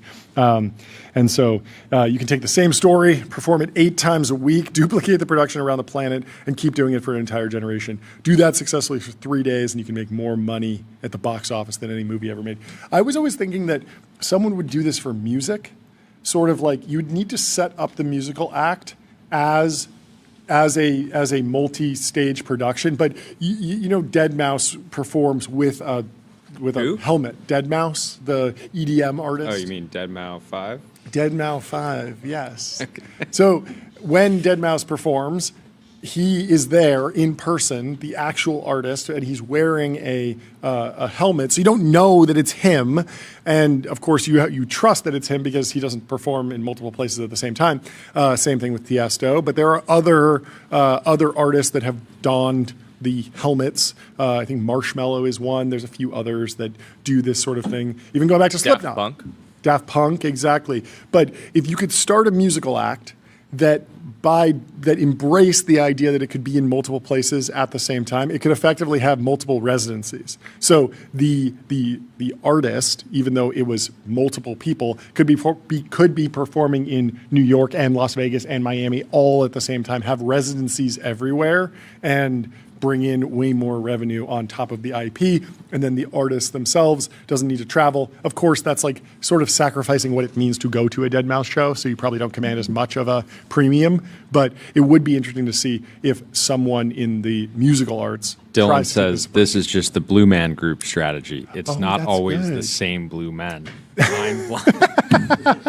Mind blown. Yes, the Blue Man Group has changed over. I don't know. Are there any examples of the Blue Man Group performing in two different places at the exact same time with different Blue Men? I think that they have a single cast that rotates, and they don't actually perform in multiple places at the same time. But that's the Blue Man Group V2 is what I'm maybe hoping for. Anyway, what else is going on? The Cursor deal closed. That's a big story today, although it's been announced several times that this was happening. But Michael Truell took to the timeline to announce that the deal has, in fact, closed. Work is imminent. Grok work is coming. They're doing it. This is the largest acquisition of a venture-backed, like, private company? Yes, and it must be probably the highest IRR VC investment of all time. Maybe there's probably something shorter term that was like 1 month and then an acquisition, but it certainly is close to that. Previously, the record was Wiz, yeah, $32 billion, Google, so nearly double. Yeah, Michael Truell said there is some. It is funny to think about. Just given the dynamic between Elon and Sam, OpenAI's startup fund, I believe, was the seed investor in Cursor. Oh, yeah. Meaning that OpenAI shareholders probably own now. yeah. But absolutely incredible outcome. And I think already people are realizing just how necessary it is for SpaceX's hopes at the application layer. Michael Truell, one of the greatest Zoomers to ever do it. Truly. You got to give him credit. You got to give credit to all of Gen Z for putting up amazing numbers, but you also got to take some shots at Gen Z because apparently snack companies are coating everything in pickle flavor for Gen Z. Is this true? Do you like pickles? I wouldn't say I'm a big pickle guy. Okay. But well, apparently snack companies think you are, because there's a deluge of sour, briny snacks that have infiltrated the market, and apparently it's your fault, Tyler. Pickle-flavored ramen, pickle-flavored beer, pickle-flavored Sauvignon Blanc wine, pickle-zested ice cream. A certain flavor profile is exploding. It's sour. It's briny. It's huge on social media, and it's coating everything in its path, says the Wall Street Journal. We're just in a golden era for pickle flavoring, said the vice president of the fresh food group at Circana. Never in my life would I imagine cotton candy with pickles. When you were a kid, did you ever take a little sip of the juice, of the pickle brine? Not really. No, I did. Like just once to experience, or was it like a daily thing? You would enjoy it. Here or there. I like a pickle, but I don't know the juice I can pass on. I'm not a big Yeah, anytime I meet people that are seemingly super into pickles, I just assume they don't realize they can put a lot of salt on anything. Oh, you think it's like a vehicle for delivering salt? I think it's like a you're just maybe sodium deficient or craving some sodium, and you want an excuse, and a pickle is just a way to get your salt fix. Yeah, it's a vehicle. Okay, well, people certainly associate the flavor with saltiness, so it's going all over the place. In the last few years, nearly every snack food giant and retailer has piled on the trend, and for good reason. Pickle-flavored items are flying off the shelves. According to data from Circana, pickle-flavored snacks grew 30% in sales over the past year, compared with 3.8% growth in the snack category overall. The same goes for categories that don't seem traditionally fermentation forward. Pickle-flavored trail mix grew by 10%, as opposed to 4% for the general category. But some of this growth may come from an influx of new pickle-flavored. $1. That is a crazy, crazy item. Whole Foods began selling Daily Crunches dill pickle sprouted almonds in 2024, and within a year and a half, the product saw an 812% growth. their Foundation Lab numbers. Pickle car in NASCAR. Okay. That is a car to follow. PepsiCo released Flamin' Hot Dill Pickle Cheetos in 2025 and made them a permanent offering this year after the company said it became the fastest selling limited edition flavor in the brand's history. Retailers say one group is fueling the trend, a cohort they're most eager to capture. It's Gen Z. Last summer, Hormel Foods, the company behind Spam and Skippy Peanut Butter, cited Gen Z, the ultimate target market for snack brands, as the inspiration behind the launch of 3 dill pickle products: dill pickle corn nuts, dill pickle cashews, and dill pickle flavored Hormel pepperoni. This is too much dill pickle. I can't say pickle anymore. It's really getting on my nerves. It's over. Let's move on to Alex Cooper. Alex Cooper raising a ton of money. Podcast is doing well. Media company's doing well. Her beverage brand is doing unwell. The brand Unwell ceased operations, announced this winding down a day after Unwell's media business took investment at a $500 million valuation. Should not be a surprise. Clearly new money coming in, new strategy, focus, Should have made it pickle content. Maybe. But Andrea took a victory lap 2 years ago. She posted Unwell by Alex Cooper, prime, but for the hotties. How much time do we give this brand before it inevitably flops and goes on the chopping block? 2 years, it seems, is what wound up happening. It was maybe they just didn't get the right team in there. It does seem like it's hard because you only have so much ad inventory.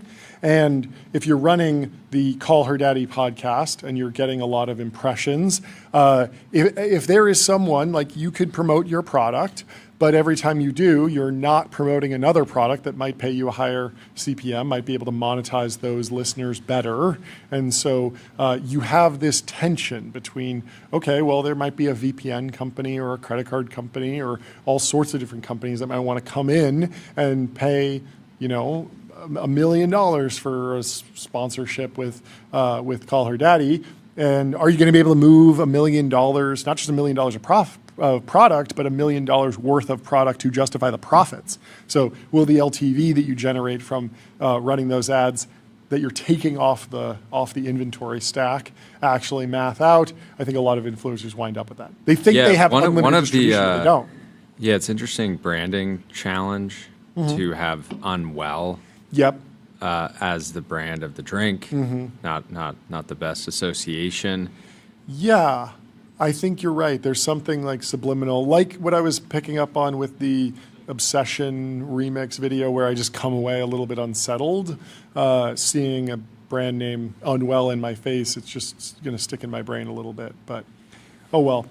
We'll see where it goes. It feels like she's doubling down on media, TV shows, potentially movie studio, other podcasts. There's a lot of other things that are going there that are clearly can be focused in the line of what the Unwell Network does well. So we'll see where it all goes. Let me tell you about the New York Stock Exchange. Want to change the world? Raise capital at the New York Stock Exchange. So the New York Times put out a hit piece on Gen Zers. Says, Gen Zers dress like they've never worn clothes before. Time was, if you wanted to know what people's deal was, you read their clothes. As a young man working at a then popular street fashion magazine, I used to relish taxonomizing people by what they had on. I could tell you at a glance what kind of music they listened to, whether they worked, what they'd be like in bed, what sort of beer they would drink, all from the cut of their pant leg or the razor guard number on their haircut. Fleece jacket, pullover, white ball cap pulled down way too far over the eyes. That's a jock. Torn up gray hoodie over enormous jeans whose cuffs are soaking up puddle water. That person smokes weed. Same hoodie, but sleeves pushed up past the elbows. Watch out, that's the universal signifier for meth. These days, this person's really judgmental. These days, I'm a middle-aged man who works the door at a bar in Chicago that is reasonably popular with the youths, and I'm routinely flummoxed by the sartorial flotsam that comes packing itself in. The other night, a guy Is this not overall one of the oldest sort of stories of all time, which is getting like old. person Doesn't says that understand. young kids. Old man don't yells know how at to- clouds. Yeah, this is like- old man yells at clouds. Yeah, it's a good point. It's a good point. But I don't know. I just wanted to take another shot at Gen Z. I mean, wanna I yell do at I do think it's funny that Tyler dresses like the 2016 kind of like frat style, Yeah. like boat shoes. Sure. I mean, he looks sharp every day. Yeah. But yeah, you guys missed. Put the shoes up on the desk, maybe. Let's get the shoes up on the desk. Throw them up. It's Friday. Let's get a side profile of the shoes. The Sperry's. Ooh, Yeah. I like that. There you go. Sperry mode. All right, that's enough of that. King in the castle, king in the castle. Next intern challenge, get into CalTech because they have a fraud squad. This is the red team. We need to red team their fraud squad. The fraud squad at CalTech will catch you if you lie on your application. They're saying make America preppy again. Yeah. I think that you could be early prep? to a new prep super cycle, a Sperry super cycle. Super cycle. The funniest thing. College investigators vet every admitted student's applications as schools nationwide battle AI-fueled cheating. So now we got to put it to the test. Can you cheat your way through a PhD at CalTech, Tyler? I want to see if you can do it. At the California Troy Institute from of Technology. Cluely says challenge accepted. Yeah, 100%. A little-known band of admissions New officials- benchmark. New benchmark for Cluely, for sure. Is CalTech scrutinizing the fonts on science fair certificates, checking addresses on high school transcripts, and analyzing signatures on awards. Known as the Fraud Squad, these investigators are in charge of vetting applications to the highly selective STEM-focused school, which admitted less than 4% of its 11,000 applicants for the incoming class. CalTech created the team 2 years ago, partly in response to a rising number of anonymous accusations of dishonest applications. The four-person team inspects every admitted student's applications, taking nothing for granted. They scour the internet to confirm obscurities, contact competition officials and high school counselors, and use a video interview program to suss out students' research claims. At elite colleges such as CalTech, admissions have become more competitive and applications are increasingly complex. Some request long lists of accolades, research competitions, awards, independent projects that colleges can find harder to verify than grades and test scores. At the same time, technology like AI makes it easier to falsify submissions, and for young people, the stakes often feel higher than ever. I don't think everyone's lying, said Nick Lee, Senior Assistant Director for Undergrad Admissions and a Fraud Squad member. But I can't let a small portion of the pool of our admits ruin all the greatness in the other percentage. Can't let one bad apple spoil the bunch, I think is the phrase. Many schools review applications for accuracy, but tend to dig deeper only when something seems off, such as if a student's essay mentions an award-winning robotics team, but the recommendation letters don't. So they're looking for needles in haystacks. Interesting. Do you think you could do it? Do you think this is fraud-proof, Tyler? Or you think you... I mean, there's like a lot of things. Still on the shoes. Still on the shoes. I think there's a lot of things. Like it seems like the solution here is you just only do the SAT. Like that's the only thing that matters. Yeah. You can basically get rid of all of these like fishy research things. You know, you hear about like some stories where it's like they had their first research paper when they were like 11 years old. Mm-hmm. It's like clearly, yeah, very fake. Just like the parents doing it or the AI doing it or something. I don't know. Yeah, tricky. Nothing like the IMO to separate the wheat from the chaff. Well, over at Thrive, there's a big scoop from Natasha over now. Natasha's been on a tear. She's at Bloomberg Technology. Thrive has invested $250 million in Amazon, according to a securities filing, as the firm expands its public market strategy to back some of the world's largest companies benefiting from AI. I didn't realize that Thrive had this significant of a public book. I mean, I guess some of this was probably SpaceX pre-IPO that shifted over to the public book. But well, I think this is part of a new focus. Sure. So Thrive Capital, at the end of Q2, owned $3.2 billion worth of SpaceX, $250 million of Amazon. They still got some Oscar Health, $180 million of that. They own Shopify and Figma. They trimmed Carvana and StubHub, but are still long lots of stuff in the public markets. Anyway, what else is in the timeline? Another news, Jeff Bezos Oh, yeah. bets on sports with Liverpool deal. Billionaire to become a part owner of the Premier League team, valued at more than $7 billion. Another one. The billionaire founder of Amazon is among a group of investors that agreed Friday to buy a minority stake in Liverpool football. The consortium is acquiring about a 33% stake in Liverpool in a deal that values the Premier League team at more than $7 billion. The deal is the latest example of the enduring appeal of top professional sports teams from the world's wealthiest. The consortium buying a stake in Liverpool is led by Amit Bhatia, son-in-law of Indian steel tycoon. Let's give it up for tycoons. One of the best words, one of the most underrated words, tycoon. We're trying to bring that back. Very aspirational. You know you've made it when you're a tycoon. Bezos is participating in the deal through K5 Global. Yeah. A firm that In terms we of have aura, not have. tycoon has got to be above billionaire. Because there's plenty of people that they start a company, they get lucky, they sell it at the top. But I would say that Michael and Brian, Yeah. GPs over at K5, are emerging tycoons. I think so. I think they're on the path to being tycoons. I think so. Would you rather be a tycoon or a magnate? Ooh, probably I tycoon. think magnate's underrated. Magnate is. But Magnate, Tycoon is more aura. Yeah, tycoon feels like you really control the industry. Magnate feels a little bit like could be Scion adjacent potentially. You know, might just be important, but one of many. Tycoon is singular, a little more singular in its dominance of the industry. I like a tycoon. Anyway, CRM anyways. tycoon Mark Benioff hit the timeline with a question: should Salesforce rebrand as Salesforce Slack to capture its AI era power in bots, coding, and Let's watch this services? video, because watch this it. video is sure to fire you up. Okay, let's do it. Salesforce Slack. That's a bit of a mouthful. Well, let's see. Salesforce. One of the greatest names ever. Salesforce. Forceful. I love Salesforce. They do a lot more than sales, though. And a lot of people use Slack. So which way we're going? Okay. Ooh, good license.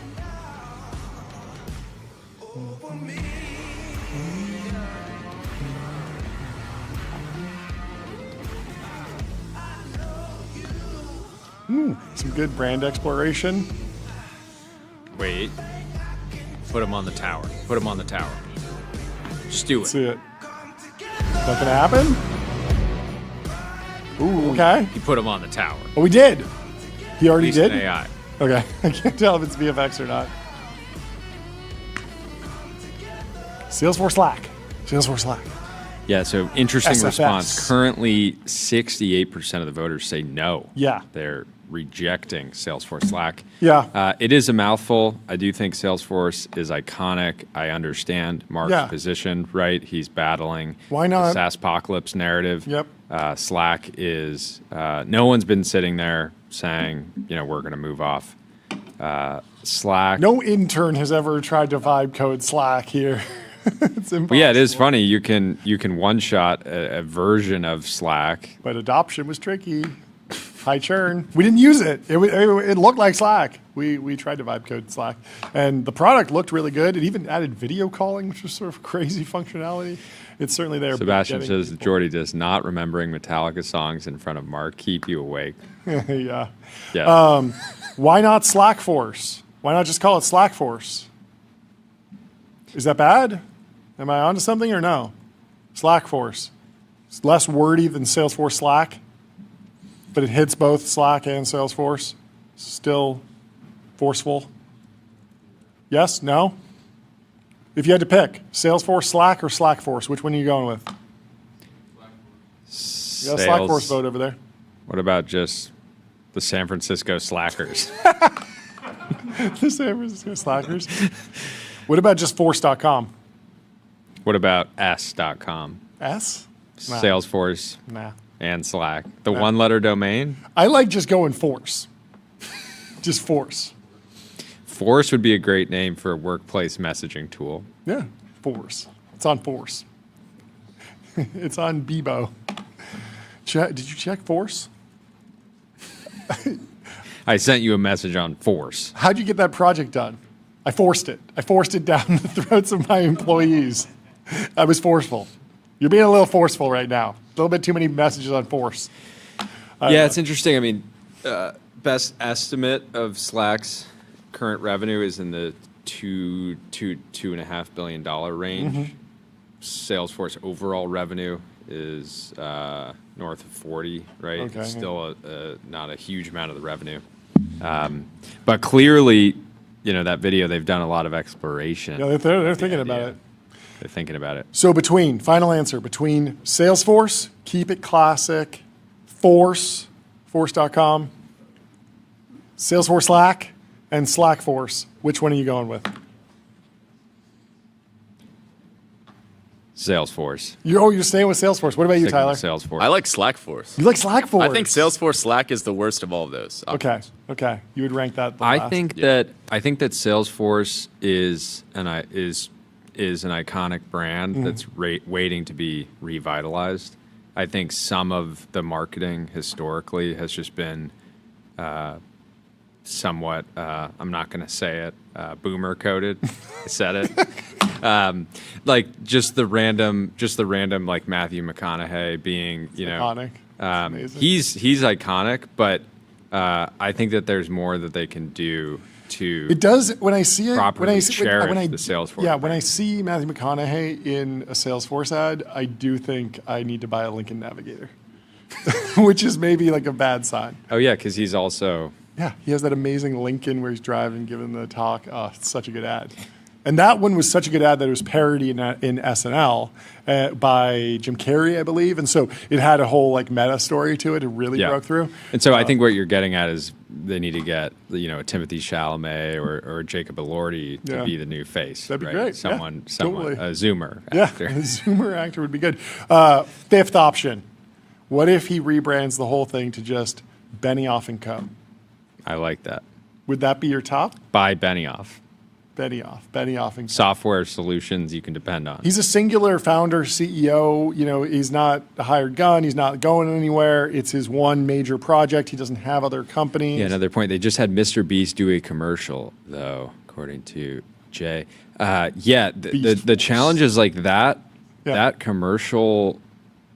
I don't know any people that unironically watch Mr. Beast that buy enterprise software. Yeah, and so it just felt like super random. Well, I unironically watch Mr. Beast, but as a student of the craft of YouTube video creation. Yes. And I will be like, wow, okay, how is he using CGI? How is he editing? How is but the majority of the audience are not sitting there saying, "Oh, Mr. Beast, I got to use Salesforce CRM because Mr. Beast promoted it." Yeah. They're not thinking about CRMs. There's a little bit of like, I guess if you get people really young and they get to work and they're in Slack, they have a positive connotation, they go and start companies and they start with Slack and then they grow from there. But that's a long road. GR says Salesforce by Benioff. Yeah. Benioff. Sales by Benioff. Sales by Benioff is like a high fashion. Yeah. Like Mark by Mark Jacobs. Mark by Benioff. Mark by Mark Benioff. Slack by Mark Benioff. You didn't even start the company. Yeah, I would not give up. Salesforce. I still think Salesforce is a great name. Anyway, okay. So let's go to Mitchell Hashimoto, founder of HashiCorp. He says, I'm so incredibly tired of seeing low-effort AI-designed web pages. I basically bounce off any new product immediately when I see it. Never get a chance to judge the product itself. Lots of thin lines, glowy styles, inconsistent fonts, lots of monospace. You know who you are. And Jordan Singer says, this is an instant sign that I won't want to use your product. If you can't take the time to craft something that should sell me, I can't trust that you took the time for the rest of the product. Interesting. What do you think about slop pages? I think the AI designed web pages are best when it's part of the point. Like it's like it's specifically like a product that would never exist without slop generation, and so it's like, part oh, of it you is made you a can whole part of it is you can interactive you can video figure game out a for your unique, friends. You can figure out a unique design and still implement it quickly using AI. But if you just try to one-shot it, then it's low effort. It's the same thing with like the Suno story of like, I'm not really listening to like actual heavy metal generated by Suno, but give me a song about John Quinn, the most feared lawyer from Quinn Emanuel, that's heavy metal, I'm in. And I actually am listening to that song, but only because it can only exist in the context of the AI. Petra says, depends on who you're selling to. 99% of the time, ugly sites perform better. Good point, but I would say that these AI-generated websites are trying to look like super beautiful, interactive. I would actually like, the AI website that you generated, a Berkshire. You generated like a clone of Berkshire. That probably would perform well. Yeah. If you. It also would have taken like 5 minutes to hand code because it's such a simple website, but it was fun, and it was my first introduction to like vibe coding, like a front end website based on a style guide. I've since gone on and built other vibe coded websites, and I don't try and act like they're not vibe coded. Like they lean into the idea of the fact that this is a website that would never exist in reality and only makes sense as a vibe coded product. Speaking of vibe coded products, if you vibe coded a product and you're trying to launch it, don't use another AI company's phone farm. Phone farm? It's phone farm. Oh, is that what you're? I thought that's what. No, I was talking about this post where someone tried to introduce like Claude for marketing, and they're clearly using the Claude trademark against Anthropic's rules. No, but what I'm saying, don't do that. No, I mean part of why I think it was maybe deleted is the video was deleted now, but this was a video of a company that made basically a robot that you put over a real phone, and it's an undetectable way to drive engagement online. Okay. Using phone farms, basically. Yeah. So this company is called phonefarm.ai is the website, and they say run unlimited accounts on autopilot, post 10,000 videos a day. So if you're a creator out there, you're trying to put out 10,000 videos, really trying to, get your reps in, you could just do that in a day. You don't need to spend years honing your craft or anything like that. You can just do it all at once. But yeah, it does seem, it's so funny the way they sell this viral content manufactured. This has been going on a ton with launch videos, where you'll see a launch video that just has 1,000 reposts, and there's not really any real engagement. So I don't think this stuff works, and you're not really tricking anyone except other bots. Here's the video. Let's pull it up. Let's see. It's coming. Cell phone. Oh, that's a good one. Yeah, here we go. Look at this, John. Okay. And is this a device that you can buy, or is this a service that you pay them to do? You can. It sounds like you can get a cloud version of it, but you can also. It sounds like they'll also sell you the robot. This is the dead internet thesis now. It's not just dead internet theory. It's how do we make money off of this? Is there any good use of this technology? What is the white pill? It seems extremely adversarial. The best I can come up with would be, as a joke, sending you 1,000 positive comments on your last Instagram post or something, and you're just like, why is this going viral? But even that is likely to sort of nuke your account when it's discovered that you're followed by bots Dead and stuff. internet reality. Yeah. Cooper, no white pill in sight. We're trying, buddy. We're trying here. We're doing our best. Testing, quality assurance testing. If you are Instagram, you want to run your app across a bunch of different devices for a very long time, see if there's a memory leak, having a bunch of phones in the cloud makes sense. So testing is the only viable white pill here, maybe? I don't know. Can you come up with that one? No. Yeah. I don't know. Yeah, rough. Rough. Anyway, speaking of cell phones, Just do this is a good make post to make end great on. things. Do make content that's interesting. Yeah. And you'll get real attention. This is the a funny thing good- with the funny thing with Yeah. the funny thing with like people are very immune to this stuff right now. So if they see a product launch and it Mhm. has 5,000 likes Sure. and 1,000 reposts, Yeah. they're still human. Yeah. If they maybe it makes them like engage more for a second with the content Mhm. because it's in their feed. They're Mhm. like, "What is this?" Mhm. But the thing still has to be great. Mhm. And if you make something great, you'll just naturally get the attention as a byproduct. Yeah, good point. Well, this is a good post to close on. Cell phone. Self-own. They played us for absolute fools. What did, what did they mean by calling the cell phone so close to self-own? No. Have a great weekend. Have a great rest of your Friday. Have a great 2 weeks. We're taking a vacation. We will be back in September, everyone. Play the wah wah. No, the end of August, we are taking a 2-week break from the show. We'll be That's right. back in September. We have a New whole bunch season. of crazy stuff lined up for the new season. We're very excited for that. We will be back in September. So sign up for our newsletter. Leave us 5 stars on Apple Podcasts and Spotify. Say goodbye to Ben Macklin. He's so We'll see you good. next summer, this Ben. summer. And we will be back in the fall for fall. Yeah, I know. It's Very Euro coded of us. yeah, we don't enjoy taking time off around here. We rarely do. Yeah. But we think it's important to give the whole team Yeah. a proper break. This work is relentless. Yeah. You cannot rest on any laurels. Even if you have a bunch of laurels at the office, Yeah. you start resting on them, there's no show. And so we figured it'd be good to let the whole team take Regroup. some time away. And I can't wait to be back Yeah, me already. too. We absolutely love what we do. Yeah, that's great. And it's a blessing.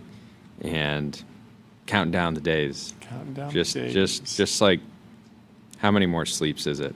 Like 16, 17. Something like that. Something like that. So we'll be See reminding you the in team every September. day. Just 16 more sleeps, everybody. Have a good week. Have a good next Yeah, 2 enjoy weeks. the last couple weeks of like proper summer. I Yeah. feel like September comes around. It's over.